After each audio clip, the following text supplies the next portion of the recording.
Hello everyone, आज की video में हम पढ़ेंगे सीक्वेंस एंड सीरीज के बारे में। सीक्वेंस एंड सीरीज के बारे में, जैसे कि मैं किसी ए पॉइंट से बी पॉइंट पर जाना चाहती हूँ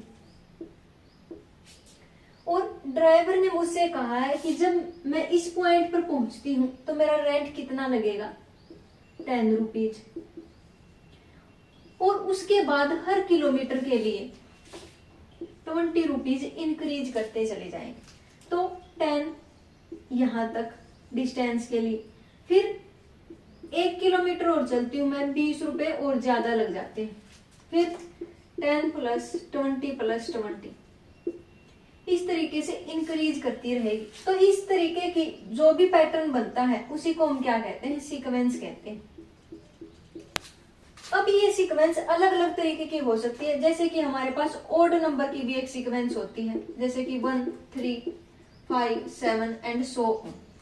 इसी तरीके से इवन नंबर की भी सीक्वेंस हो सकती है, जैसे कि 2 4 6 8 एंड सो ऑन। तो इसकी अगर मैं nth टर्म फाइंड आउट करना चाहती हूँ तो क्या बनेगी, 2n, और ये n क्या होगा, 1 2 एंड सो ऑन। अगर मान लिया मैं इस n की जगह 1 पुट करती हूँ तो पहली टर्म आ जाती है, 2 पुट करती हूँ तो सेकेंड टर्म आ जाती है, 3 पुट करती हूँ तो थर्ड टर्म आ जाती है। तो इस तरीके से बनती है हमारे पास सीक्वेंस। हमें बस पैटर्न पहचानना है कि उसका पैटर्न क्या है। अगर वो किसी पैटर्न में मिल जाती है तो उसकी हम nth टर्म भी इजिली फाइंड आउट कर सकते हैं। लेकिन कुछ सारी ऐसी सीक्वेंसेस होती हैं जो बिना किसी पैटर्न के होती हैं, जैसे कि एक सीक्वेंस होती है जिसको हम फिबोनाची सीक्वेंस के नाम से जानते हैं। वो क्या होती है, इसमें कैसे डिफाइन करते हैं, A1 को हम 1 डिफाइन करते हैं, A2 को भी 1 डिफाइन करते हैं, और an टर्म कैसे डिफाइन करते हैं, an-2 प्लस an-1 यहाँ पर ऐसे डिफाइन करते हैं। जैसे कि मैं A3 फाइंड आउट करना चाहती हूँ तो क्या बनेगा, इस n की जगह 3 पुट कर दूंगी, 3 - 2 क्या बनेगा, 1 बनेगा, और 3 - 1 क्या बनेगा, 2 बनेगा। मतलब A3 क्या बनेगा, 1 प्लस 1, क्योंकि A1 भी 1 है और A2 भी 1 है। तो इस तरीके के रेफरेंस रिलेशन देकर भी वो हमें क्या पूछ लेता है, सीक्वेंस के बारे में पूछ लेता है।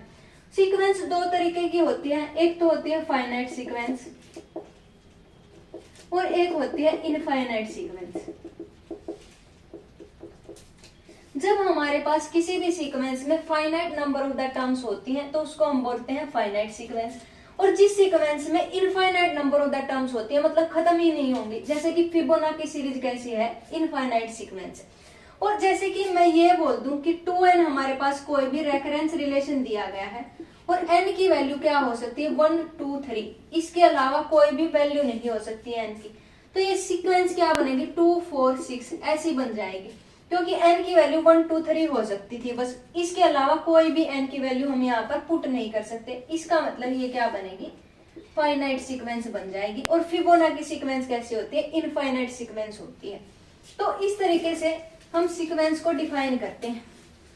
अब बात आती है कि सीरीज क्या होती है। अगर मैं सीरीज की बात करती हूँ, जैसे कि हमारे पास एक सीक्वेंस है जिसमें A1 A2 A3 A4 and so on ऐसे कुछ टर्म्स हैं। तो सीरीज क्या होती है, सीरीज होती है A1 plus A2 plus A3 plus A4 and so on.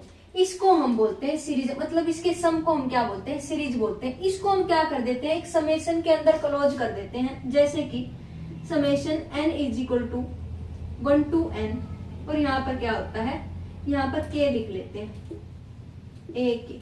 तो इसका मतलब क्या होगा, इस समेशन का मतलब क्या है, कहां से कहां तक रन करता है, 1 से लेकर के n तक रन करता है। तो इसका मतलब पहले क्या होगा, A1 प्लस, फिर क्या करूंगी, 2 पुट करूंगी, A2 A3 and so on. ये क्या बनती है, सीरीज बनती है। और सीरीज भी दो तरीके की होती है, एक तो फाइनाइट हो सकती है या फिर इनफाइनाइट हो सकती है। इस बात पर डिपेंड करते हुए कि उससे जो एसोसिएटेड सीक्वेंस है वो फाइनाइट है या फिर इनफाइनाइट है। तो इस तरीके से फाइनाइट सीरीज होती है और एक होती है हमारे पास इनफाइनाइट सीरीज। तो सबसे पहले जो सीक्वेंस की हम बात करेंगे वो होगी हमारे पास arithmetic progression. Arithmetic progression, arithmetic progression जिसको हम एपी के नाम से भी जानते हैं। और इस एपी के बारे में हम पहले की क्लासेस में भी पढ़ चुके हैं कि अर्थमेटिक प्रोग्रेशन क्या होती है, उसकी nth टर्म कैसे बनती है। तो बस मैं यहाँ पर ओवरव्यू दे रही हूँ इसका कि अर्थमेटिक प्रोग्रेशन क्या होती है। अगर आप ज्यादा इंफॉर्मेशन जानना चाहते हैं इसके बारे में तो पिछली वीडियोस देख सकते हैं। तो सबसे पहले हम बात करेंगे कि अर्थमेटिक प्रोग्रेशन होती क्या है। एक ऐसी सीक्वेंस जिसमें जो नेक्स्ट टर्म होती है वो पिछली टर्म में कोई ना कोई फिक्स्ड नंबर ऐड करने से बनी होती है, उसको हम बोलते हैं अर्थमेटिक प्रोग्रेशन। जैसे कि 1, 4, 7, 10 एंड सो ऑन।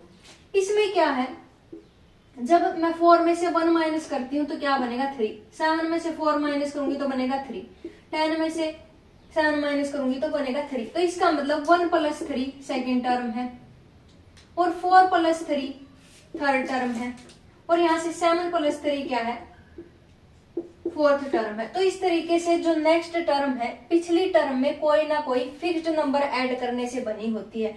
यहाँ पर वो फिक्स्ड नंबर क्या है, 3 है और इस फिक्स्ड नंबर को हम बोलते हैं कॉमन डिफरेंस।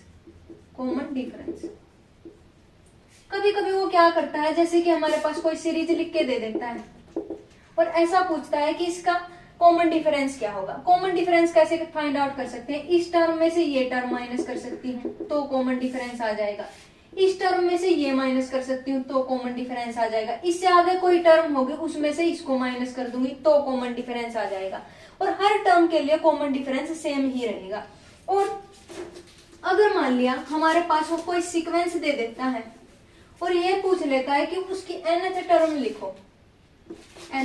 लिखो, जैसे कि हमारे पास एक सीक्वेंस है 1, 2, 3, 4 एंड सो ऑन, और वो ये कहता है कि इसकी 61th टर्म लिख के दिखाओ कि क्या होगी। तो 61th टर्म को मैं क्या मान लेती हूँ, A61 मान लेती हूँ। और ये जो A61 होगा किसके इक्वल होगा, A + n-1 × d। जहां पर ये A क्या है, ये होगी फर्स्ट टर्म, ये n क्या है, जो भी टर्म हमें फाइंड आउट करनी है वो, और d क्या होता है हमारे पास कॉमन डिफरेंस होता है। ये हम पढ़ चुके हैं कि ये फॉर्मूला कैसे बना है। अगर आप देखना चाहते हैं कि कैसे बना है तो इससे प्रीवियस वीडियोज में आप देख सकते हैं। तो अब हम बात करते हैं कि यहाँ पर कॉमन डिफरेंस क्या होगा। मैंने बताया था कि कॉमन डिफरेंस कैसे फाइंड आउट कर सकते हैं, इसमें से ये माइनस कर दूं या इसमें से ये माइनस कर दूं या इसमें से ये माइनस कर दूं, कॉमन डिफरेंस आ जाएगा। तो मैं क्या करती हूँ, 4 में से 3 को माइनस कर देती हूँ तो क्या बन जाता है, यही कॉमन डिफरेंस बन जाता है। तो 61th टर्म क्या होगी, ए हमारे पास क्या है, फर्स्ट टर्म है, 1 + 61 - 1। ये जो टर्म हमें फाइंड आउट करनी होती है वही क्या होता है, n होता है, इनटू कॉमन डिफरेंस हमारे पास क्या है, 1 है। तो A61 क्या बनेगी, 1 + 60 मतलब 61 बन जाएगी। तो इस सीक्वेंस की 61th टर्म क्या बनेगी, ये बनेगी। अब हम बात करते हैं कि इसका सम कैसे फाइंड आउट किया जा सकता है, सम ऑफ n टर्म्स। इसके बारे में भी हम पहले पढ़ चुके हैं, तो मैं बस फॉर्मूला बता देती हूँ कि क्या होता है, 2a + n-1 × d Sn। ये फॉर्मूला होता है sum of n term find out करने का एक अर्थमेटिक प्रोग्रेशन में, जहां पर ये n क्या होता है, जितनी भी टर्म्स का हम सम फाइंड आउट करना चाहते हैं वो a हमारे पास होती है फर्स्ट टर्म और d हमारे पास क्या होता है, कॉमन डिफरेंस होता है।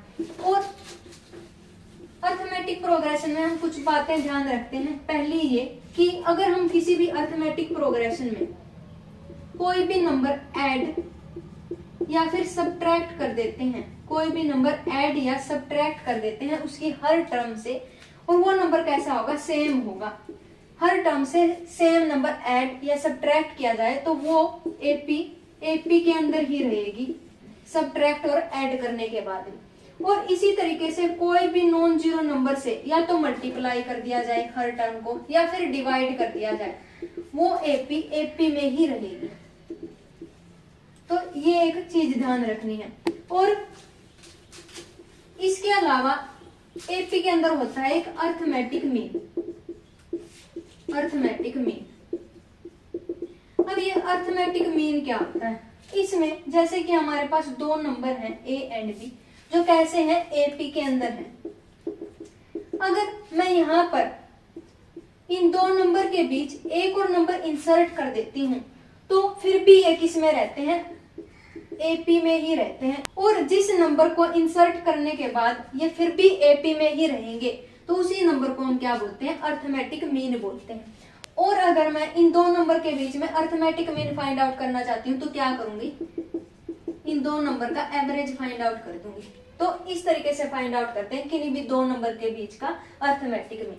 लेकिन अब हम क्या करना चाहते हैं, यहाँ पर n टर्म्स इंसर्ट करना चाहते हैं between a and b such that कि ये सीक्वेंस AP के अंदर ही रहे। अगर हमने यहाँ पर n नंबर इंसर्ट कर दिए हैं और एक यहाँ पर है और एक यहाँ पर है तो टोटल टर्म्स क्या बनेंगी, n+1+1 मतलब n+2 टर्म बन जाएंगी। और ये b किसके इक्वल होगा, ये कौन सी टर्म है, n+2 टर्म बनेगा। और हमने nth टर्म फाइंड आउट करने का फॉर्मूला देखा था कि a+n-1 होता है, लेकिन यहाँ पर n की जगह कौन है, n+2 टर्म है तो n+2 - 1 into D common difference बन जाएगा। तो b किसके इक्वल होगा, a+n+1 इंटू डी इसके इक्वल होगा। और यहाँ से जो कॉमन डिफरेंस बनेगा वो क्या बनेगा, b - a/n+1। तो कॉमन डिफरेंस ये बन जाएगा और इससे हम क्या कर सकते हैं, फिर ये सारे के सारे नंबर कैलकुलेट कर सकते हैं कॉमन डिफरेंस फाइंड आउट करने के बाद। कभी कभी हमें वो क्या दे देता है कि जैसे कि हमारे पास किसी भी एपी की जो 3 टर्म्स का सम है वो तो क्या दे देता है, जैसे कि 15 दे दिया उसने और उन्हीं 3 टर्म्स का जो प्रोडक्ट है वो कुछ भी दे देता है, जैसे कि 1 दे दिया। तो यहाँ पर हम टर्म्स को कैसे मानते हैं, a-d, a+d, अगर उसने 3 टर्म्स बोला है।